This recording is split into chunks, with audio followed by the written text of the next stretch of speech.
Hey folks, welcome to my channel. In this video I'm going to give you a look at the cooldown reduction set I've built in the Division 2. This set isn't min-maxed yet, and I've still got a couple of pieces I'd like to replace. Though this is an ongoing process because some of the upgrades I need are merely a matter of chance. I'm just trying to get pieces with high cooldown reduction to drop on them. In this clip, we're taking a look at the individual pieces. You see it's built around the China Light Industries Corporation brand set with the Providence Defense chest piece. This is one of the pieces I'd like to get replaced eventually. The holster, as you can see, has 23% cooldown reduction, which is huge.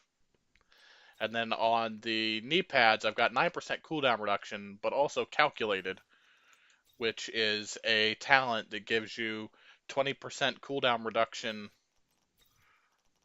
from kills while in cover, which is huge. You can really cut down some of the higher cooldowns with that.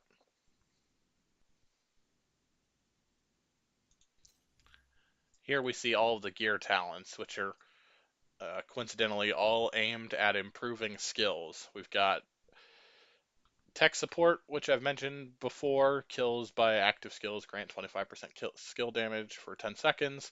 Terminate, depleting an enemy's armor, grants 35% skill damage for 15 seconds. Calculated, kills from cover, reduce skill cooldowns by 20%. Empowered gives an additional 10% skill power, and then capacitive, which gives 20% skill duration. That one's less important, but I still leave it on there because it's attached to a piece of gear that's doing its job. The weapon talents don't really serve any purpose towards skill damage, but I went ahead and included them. You can see the defense leaves a little bit to be desired with only 200,000 armor and 31,000 health, but it's doing its job. And then the big trick here is skill power and skill cooldown reduction. Between the set bonuses and the stats on the gear, I've got 74% cooldown reduction, which is near max for many skills. Taking a look at the actual skill cooldowns, you can see the pulse is around 30 seconds with the remote pulse going up to 60 seconds. The turret is around 30 seconds with the sniper going up to 60 seconds. The hive runs at about 62 seconds all the way across the board. The chem launcher is maxed out at 10 seconds. That seems to be the lowest it'll go, even with higher skill power. Shield is down to 60 seconds, 62 seconds. The drone changes a little bit between 30 and 40 for most of the variants, with the exception of the Defender, which goes down to 24. The Seeker mine goes down to 15 seconds for the standard Seeker, and then 23 seconds for the others. And the Firefly is also maxed out at 10 seconds for all three variants. When using this build, I tend to jump around a lot in terms of which skills I use. I end up landing on Seeker Mine and the Firefly quite a bit, just because I think it's fun to play with, and I'm trying to work in a Firefly build that pairs up with the Liberty Exotic pistol.